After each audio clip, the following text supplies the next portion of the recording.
നീ കഴിക്കല്ലേ, ഇത് എനിക്ക് കഴിക്കണം. മദ്യപാനം ആരോഗ്യത്തിന് ഹാനികരം. മദ്യപാനം ആരോഗ്യത്തിന് ഹാനികരം. നീ എന്ത് കഴിച്ചു? അത് ഞാൻ അടിക്കാനുള്ള എന്തൊക്കെയാണ് പോയപ്പോൾ കിട്ടി? എനിക്കല്ലേ, ഞാൻ അടിക്കും.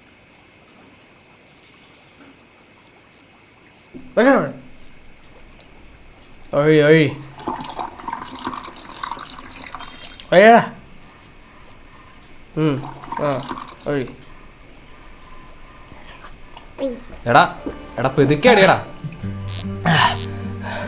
അവൾക്ക് വേണ്ടിയല്ലേ 1 മണിക്ക് പോകാതെ ഇൻ്റർവ്യൂവിന് പോകാൻ തയ്യാറായി. എന്നിട്ട് അവളെ ഒഴിയാൻ ചെയ്തില്ലേ? എടാ നീ അത് വിട്, പെണ്ണ് വേറെയും വരും. നീ നാളെ ഇൻ്റർവ്യൂവിന് പോകാൻ നോക്ക്. പോയി കഴിഞ്ഞാൽ നിനക്ക് 100 പെണ്ണുങ്ങളെയും കിട്ടും. എന്നാലും അവളാവില്ലല്ലോ. എടാ നീ ആയിട്ടല്ലേ ഈ 5 വയസ്സിന് ഇളയൻ്റെ പുറകെ പോയത്. അതിനാണെ പക്വതയും കാണത്തില്ല. അളിയാതെ അങ്ങനെയല്ല, നീ ഒന്നും ഒഴിച്ചു. എടാ നീ ഇപ്പോഴും ഓവറാ. എടാ ഒഴിയടാ. എടാ വെള്ളം വെള്ളം.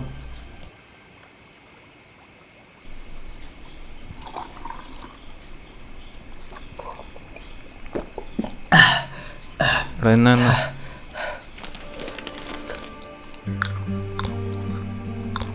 അത് അമ്പലത്തിൽ വെച്ച് അവളെ കണ്ടപ്പോൾ എനിക്കൊരു ക്രഷ് തോന്നി. പെട്ടെന്ന് ആരും കുത്തിക്കൊണ്ട് പോകാതിരിക്കാൻ വേണ്ടി ഐഡിയ കണ്ടുപിടിച്ച് ഇഷ്ടമെന്ന് പറഞ്ഞു. അത് കഴിഞ്ഞാൽ അവിടെ പ്രായം അറിയുന്നു. പ്രായം അറിഞ്ഞപ്പോൾ ഞാൻ പറഞ്ഞു നമുക്ക് നിർത്താം, ശരിയാകത്തില്ല. ഇതെന്തു? എടാ എന്നിട്ട് അപ്പോൾ പറഞ്ഞു. പിറ്റേന്ന് നോക്കിയപ്പോൾ എനിക്കൊരു കോള്. ഹലോ ആദ്യമല്ലേ? അപ്പോൾ ഞാൻ പറഞ്ഞു അതെ ആരാ? അപ്പോൾ എന്നോട് പറഞ്ഞു ഞാൻ രുദ്രയുടെ ചേച്ചിയാണ്. അവളെ കണ്ടു കിടക്കുന്നത് ഭയങ്കര കരച്ചില്ല. എനിക്ക് നമ്മളുള്ള കാര്യമൊക്കെ അറിയാം. എനിക്ക് അതിൽ ഒന്ന് കാണണമല്ലോ. ഞങ്ങളായിട്ട് അമ്പലത്തിൽ ചെന്ന് വരാൻ പറ്റുമെന്ന് ചോദിച്ചു. ഞാൻ വരാമെന്നും പറഞ്ഞു. എടാ അവളുടെ ചേച്ചിക്ക് അറിയാം നിങ്ങളുടെ കാര്യമൊക്കെ. ഇത് കേക്ക്. ഞാൻ എന്നിട്ട് അമ്പലത്തിൽ ചെന്നു. പേടിച്ച് കുറച്ചായിരുന്നു. ഇവിടെ വല്ല കടുങ്കൈ കാണിച്ചതൊന്നും അറിയത്തില്ലല്ലോ. ഇവിടെ ചേച്ചി എന്നെ കണ്ടു പറഞ്ഞു. ഇവിടെ എല്ലാം പറഞ്ഞു. നീ ബ്ലോക്കാക്കിയെന്ന് പറഞ്ഞ് ഭയങ്കര കരച്ചിലായിരുന്നു. കാര്യം തിരക്കുക നിങ്ങളുടെ അമ്മ ഇഷ്ടത്തില്ലെന്നുള്ള കാര്യമല്ല അവളെന്നോട് പറഞ്ഞു. ഏതായാലും ഇത്രയായില്ലേ, ഇനി നിങ്ങൾ ജസ്റ്റ് ഫ്രണ്ട്സായിട്ടൊക്കെ ഇരിക്കുക. എന്നിട്ട് നിങ്ങൾക്ക് ഓക്കെ ആണെങ്കിൽ ജോലിയൊക്കെ വാങ്ങിച്ചിട്ട് നേരെ വീട്ടിൽ വന്ന് ചോദിക്കുക. ഞങ്ങൾക്കും ഓക്കെ ആണെങ്കിൽ നിങ്ങളുടെ വീട്ടിലൊക്കെ വന്ന് നമുക്ക് ആലോചിക്കാം. ഇപ്പം നിങ്ങൾ ജസ്റ്റ് ഫ്രണ്ട്സായിട്ടൊക്കെ ഇരിക്കുക എന്ന് പറഞ്ഞു. ഞാൻ പിന്നെ എന്നൊക്കെ പറഞ്ഞ് അങ്ങ് വിട്ടു. ഞാൻ എന്നിട്ട് വീട്ടിൽ വന്ന് മെസ്സേജ് അയച്ചു. എന്നിട്ട് അവളോട് ചോദിച്ചു എല്ലാം നിർത്തിയല്ലേ, പിന്നെ എന്തിനാ ചേച്ചിയോട് ചോദിച്ചതെന്ന് ചോദിച്ചപ്പോൾ അവളെന്നോട് പറഞ്ഞു ഞാൻ എന്തായാലും പറഞ്ഞ എൻ്റെ പ്രായത്തിൻ്റെ പേരിൽ കുറ്റപ്പെടുത്തു. ഇതല്ലാതെ വേറൊരു വഴി എനിക്ക് കണ്ടില്ല. അത് പിന്നെ പ്രായത്തിൻ്റെ കാര്യമൊന്നും ഞാൻ പറഞ്ഞില്ല, വീണു പോയി വിശ്വസിച്ചു. എന്നിട്ട് അവള് വേണ്ടാന്ന് പറഞ്ഞിട്ട് അവള് പോയി. ഞാൻ മൂഞ്ചി. അവളാള് കൊള്ളാലോ. ഇങ്ങനെ പറഞ്ഞാൽ ആരായാലും വീണു. എനിക്കും അതേ പറ്റിയുള്ളൂ. നീ ഒന്നുകൂടെ ഒഴിച്ചേ. എടാ നീ അത് വിട്ടേ. എടാ നമ്മുടെ +2 കാലം നീ ഒന്ന് ആലോചിച്ചേ. ഞാനെന്നാ ദേവിയോട് ഇഷ്ടം പറയാൻ പോയതൊന്ന് ആലോചിച്ച് നോക്കി. അയ്യോ ഉറപ്പിക്കല്ലേ. നീ പറഞ്ഞാൽ എനിക്ക് മറക്കാൻ പറ്റുമോ? അമ്മമാരി അടിയല്ലേ അടിച്ചേ. അന്ന് പോയ പല്ലായത്. അന്ന് അടിച്ചപ്പം തൊട്ട് കിടന്ന നാട്ടമായിരുന്നു. പിന്നെ അതിനിടയ്ക്ക് ഇടയ്ക്ക് എങ്ങനെയൊക്കെയോ കുറേ നാടി. പിന്നെ കഴിച്ചപ്പം പോയി കാണും, അതല്ലെങ്കിൽ ഉറക്കത്തിൽ പോയി കാണും, അതും അല്ലെങ്കിൽ കുലുക്ക് കുടിഞ്ഞു പോയി കാണും. എന്തായാലും പോയി. അവള് നാളെ 10 മണിക്ക് വരും. അയ്യോ എടാ 2 വർഷത്തിന് ശേഷം കാണുമോ? അമ്മാൻ്റെ വീട്ടിലല്ലേ നേഴ്സിംഗ് പഠിക്കാൻ നിൽക്കുന്നത്. ആകെ കാണാൻ പറ്റുന്നത് നാളെ റെയിൽവേ സ്റ്റേഷനിലാണ്. അല്ലേ നിൻ്റെ കൂടെ ഞാൻ ഇൻ്റർവ്യൂവിന് വന്നേനെ. അയ്യോ പൊക്കോ. ഇനി നിന്നെ വിളിച്ചോണ്ട് അടുത്ത് വല്ല കളയാന്ന് എനിക്ക്. പൊക്കോ. അയ്യോ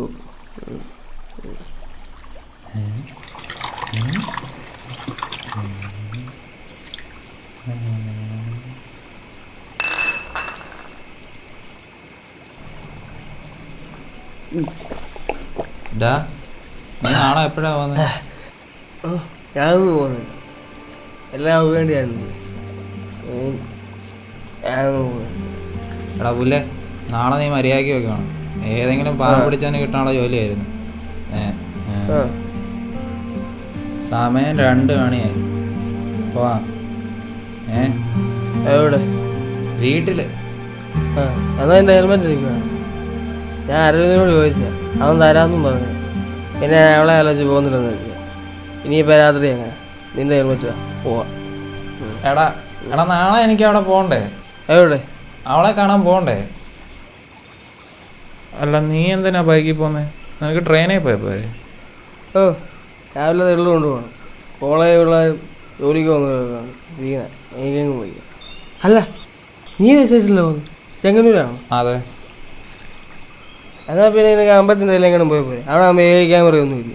അല്ല നാളെ 10 മണിക്കല്ലോ നീ പോകുന്നത്? ആ എന്നാൽ പിന്നെ ആരെങ്കിലും നിന്ന് ഹെൽമെറ്റ് വാങ്ങിക്കും. ഓക്കെ. എൻ്റെ പൊന്ന് വെള്ളം ചാത്തിട്ടില്ല വരുക. ഡാ നീ എന്തിനാണ് അമ്മയോട് ഇങ്ങനെയൊക്കെ പറയുന്നത്? നിനക്ക് അമ്മ ഉണ്ടായിട്ടല്ലേ നീ ഇങ്ങനെയൊക്കെ പറയുന്നത്? എടാ ഞാൻ മാത്രമല്ല എല്ലാ മക്കളും അമ്മ കഴിക്കും. അത് സിനിമ വരെ ഇങ്ങനെ എന്നാ പേടി എല്ലാം എടുത്തോ പേടി നാളെ അതേടാ പേടി.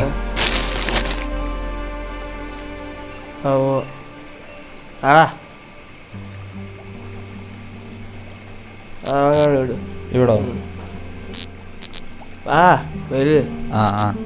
എടാ നാളെ നീ ഇൻ്റർവ്യൂവിന് പോകുമ്പോൾ ട്രിമ്മൊക്കെ ചെയ്ത് വൃത്തിയായിട്ട് പോണേ. ട്രിമ്മൊക്കെ ചെയ്യാം. ഉറങ്ങിട്ട് പോയി.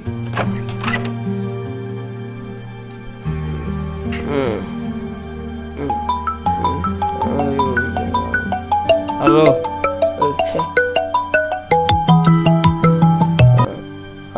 ഹലോ വന്നു ഓക്കെ ശരി. തേങ്ങ ഇതിനകത്ത്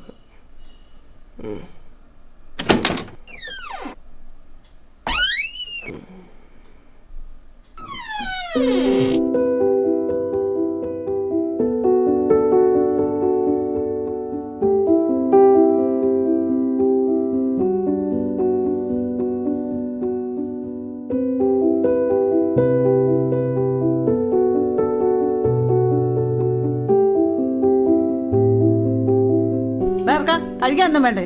ചോറിനകത്ത് വെള്ളം ഒഴിക്കാൻ പോകും. വരുന്നു താള്ള ഇമോഷനാണ് നല്ല സമ്മതിക്കത്തില്ല.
ഹലോ എടാ നിനക്ക് ഹെൽമെറ്റ് വേണ്ടായിരുന്നു? ആടാ ഇന്നലെ ലേറ്റ് ആവണം. ഞാൻ മിഥുൻ്റെ നിന്ന് വായിച്ചായിരുന്നു. ഓക്കേടാ. ഓക്കെ.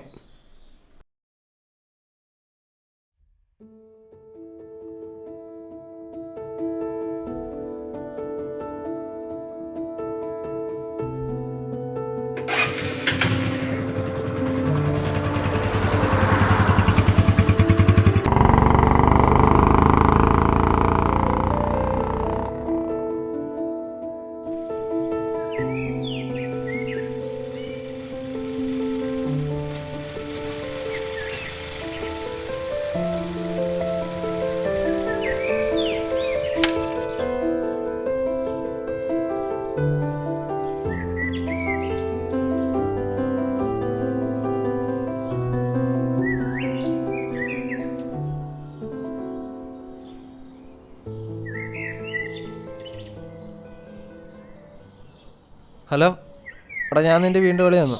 പുറത്തോട്ടൊന്നു വരാം. ശരി ഓക്കെ.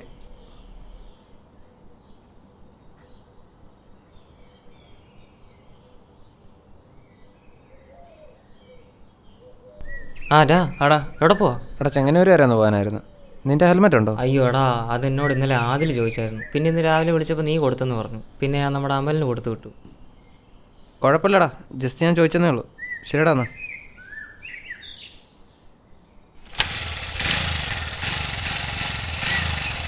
എടാ അമ്പലത്തിൻ്റെ അതിലേ പോയാൽ ചെക്കിങ് കാണത്തില്ല. ആ ഷോർട്ട് കട്ട് അല്ലേ? ആടാ ശരി എന്നാ.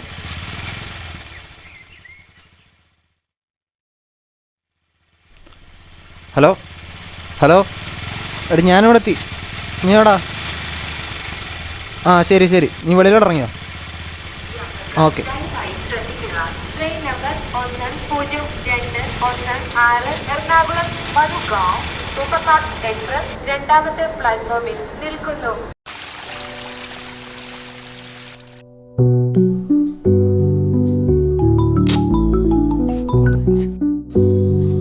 May come in sir? ആ ഇരിക്കൂ.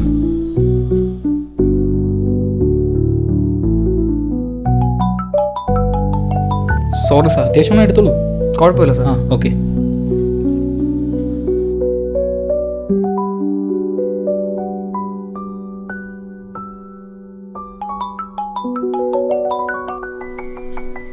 ആദിൽ അല്ലേ? ഇത് നമ്മുടെ VF-ൻ്റെ ഒരു മൾട്ടിമീഡിയ കമ്പനിയാണ്. ഇവിടെ നിലവിലിപ്പോൾ സാക്ഷി എന്ന് പറഞ്ഞൊരു വർക്ക് നടക്കുന്നുണ്ട്. താങ്കളിത് തിരഞ്ഞെടുക്കാൻ കാരണം? സാർ ഫ്രഷറാണ്. ആ ഓക്കെ.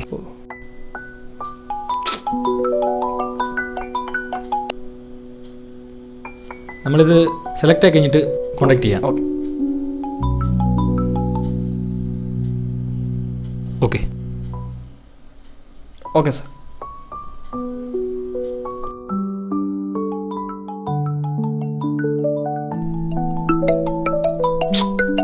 എടി എന്തിനാണ് ഈ കിടന്ന് വിളിച്ചുകൊണ്ടിരിക്കുന്നത്? ഞാൻ ഇവിടെ ഇന്റർവ്യൂവിന് വന്ന കാര്യം പറഞ്ഞതല്ലേ? എവിടെ വെച്ച്? എന്നിട്ട്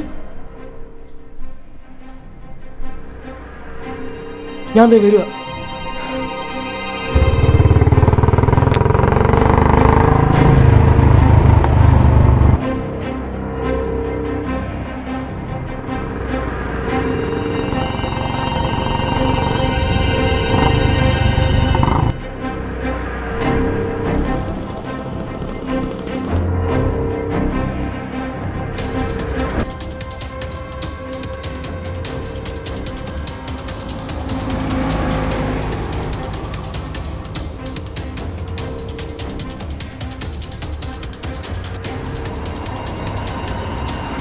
ഹലോ, നിങ്ങൾ എവിടാ?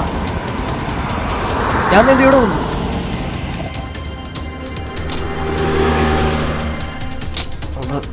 ഓ എടാ IC ആയതുകൊണ്ട് ആരും അകത്തോട്ട് കയറ്റി വിടത്തില്ല. എടാ എന്താ ഉണ്ടായേ? എടാ എന്തോ ഉണ്ടായെന്ന് എനിക്കും അറിയത്തില്ല. ഞാൻ ചായ കുടിക്കാൻ വിളിച്ചപ്പോൾ വേറെ ഏതൊരു പുള്ളിയാണ് ഫോൺ എടുത്തത്. പുള്ളി പറഞ്ഞു ഇവിടെ അഡ്മിറ്റ് ആക്കിയിട്ടുണ്ട്, വീട്ടുകാരൊക്കെ അറിയിക്കാം. എടാ ഇപ്പം കാണാൻ പറ്റുമോ? ഞാൻ വന്നപ്പോൾ തന്നെ അവനെ IC കയറ്റി. എന്നാ വാ.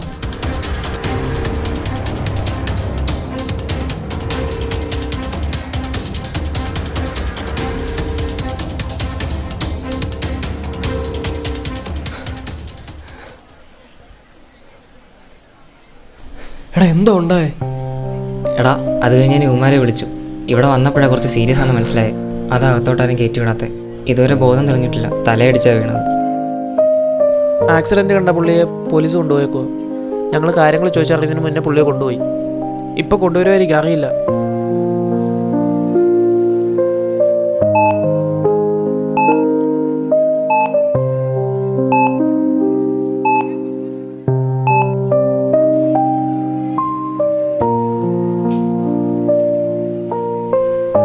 ഹലോ ഹലോ, ആ ഞങ്ങൾ ഹോസ്പിറ്റലിലാണ്.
സിസ്റ്ററെ അത് കഴിഞ്ഞിട്ട് ആ പേഷ്യൻ്റെ കാര്യം കൊണ്ട് നോക്കിയേക്കണേ. ഞാൻ ഇപ്പോൾ വരാം. ഇഞ്ചക്ഷൻ കൊടുത്തേക്ക്, ഇപ്പോൾ വരാം. മിഥുൻ്റെ ആരാ ഉള്ളത്? ഞങ്ങളാ ഡോക്ടർ അവനിപ്പോൾ എങ്ങനെയുണ്ട്? ഞങ്ങൾ പേഷ്യൻറ്റിൻ്റെ ഫ്രണ്ട്സാ. റിലേറ്റീവ്സ് ആരും വന്നിട്ടില്ലേ? അവനങ്ങനെ ആരുമില്ല, ഞങ്ങളൊക്കെ ഉള്ളൂ. ഓക്കെ, തലയ്ക്കാണ് പരിക്ക് പറ്റിയിരിക്കുന്നത്. ആഴത്തിലുള്ള മുറിവായതുകൊണ്ട് 24 മണിക്കൂർ കഴിയാതെ നമുക്കൊന്നും പറയാൻ പറ്റത്തില്ല. മാക്സിമം ഞങ്ങൾ ശ്രമിക്കുന്നുണ്ട്. പിന്നെ റിലേറ്റീവ്സോ കാര്യങ്ങളോ ഉണ്ടെങ്കിൽ ആരെങ്കിലും ഒരാൾ ഒരു ഫോം ഉണ്ട്, ഒരു ചെറിയ സർജറി വേണം, അതൊന്ന് ഫില്ല് ചെയ്ത് തരണം. അവനങ്ങനെ ആരുമില്ല, ഞങ്ങളൊക്കെ ഉള്ളൂ. നിങ്ങൾ ഫില്ല് ചെയ്താലും മതി, കുഴപ്പമില്ല. മാക്സിമം ഞങ്ങൾ ശ്രമിക്കുന്നുണ്ട്. ഞങ്ങളുടെ ബെസ്റ്റ് തന്നെ കൊടുക്കാൻ ഞങ്ങൾ ശ്രമിച്ചുകൊണ്ടിരിക്കുകയാണ്. നിങ്ങൾ ദൈവത്തോടൊന്ന് പ്രാർത്ഥിക്കുക. എല്ലാം മോളിരിക്കുന്ന ആളുടെ തീരുമാനം പോലാണല്ലോ. ഡോക്ടർ അവനൊന്നും പറ്റത്തില്ലായിരിക്കുമല്ലോ അല്ലേ? ഞങ്ങൾ മാക്സിമം ശ്രമിക്കുന്നുണ്ട്. ഓക്കെ ശരി. അത് കൊടുത്തു ഞാൻ വരുമോ? ഓക്കെ, അപ്പം എന്തെങ്കിലും ഉണ്ടെങ്കിൽ വിളിച്ചാൽ മതി കേട്ടോ. സിസ്റ്ററെ അങ്ങോട്ട് പോരാ കേട്ടോ. എടാ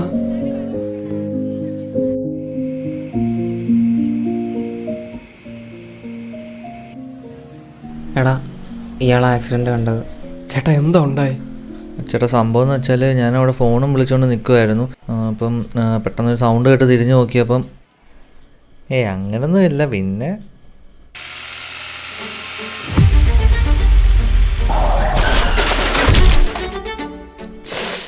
ഒരു മിനിറ്റ് ഞാൻ അങ്ങോട്ട് വിളിക്കാം.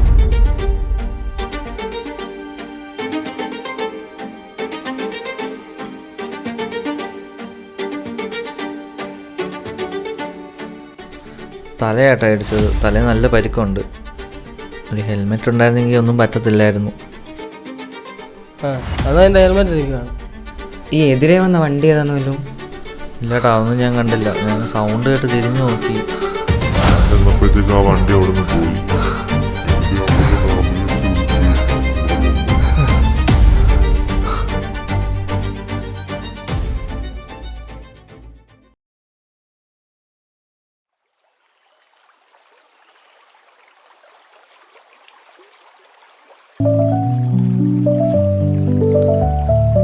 നീയാണ് എന്നെ പേടിപ്പിച്ച് കളഞ്ഞു. ഗതികേട് നിന്റെ ഹെൽമെറ്റ് കൊണ്ട് ഞാൻ പോവുകയും ചെയ്തു. നീയാണെങ്കിൽ അങ്ങനെ ചിന്തിക്കാൻ പോലും വയ്യ. ചത്തു പോകുന്നു വിചാരിച്ചോ? പോവാണ് നിന്നെ അങ്ങോട്ടല്ലേ പോകുന്നത്. അത് പിന്നെ അങ്ങനെ ആയിരിക്കുമല്ലോ. എന്തോ പറയാന്ന് പറ.